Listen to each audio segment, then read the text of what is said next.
Welcome to my tutorial. I'm going to be showing you how to install a component manually. In this one, we're just going to be using the TMS, but this can work with any sort of component. So what you're going to want, hopefully, there's a group section you can use, but this one doesn't have it.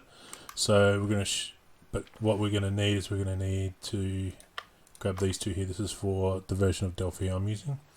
I'm going to grab them both in there.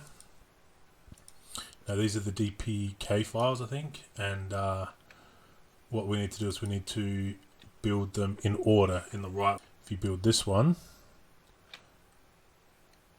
alright, so we've built that one in order and this will work, but let's just clean that and show you what happens if you build them in the wrong order. You get an error, but all that means is that you haven't built the package it requires. Like, it doesn't have the DCU files for that one to work. So now this one here will build, and then we can install. Alright, now that it's installed, if we try to make an application, we don't need to save any of that.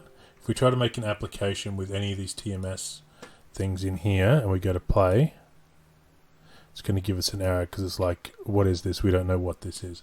So then what you need to do is you need to show it where the source files are. So in this case here, the source files are in this directory for me. So we go Tools, Options. We then go to Language, and then we go to Library.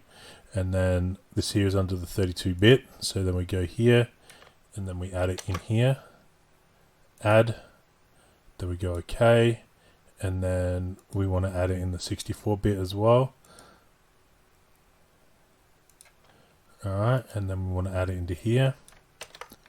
Add, and then we want to add it into our Android as well if we want to use it in Android.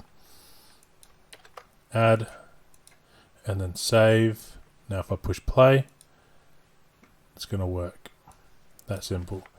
So hopefully you found this interesting, and I'll see you guys in the next video.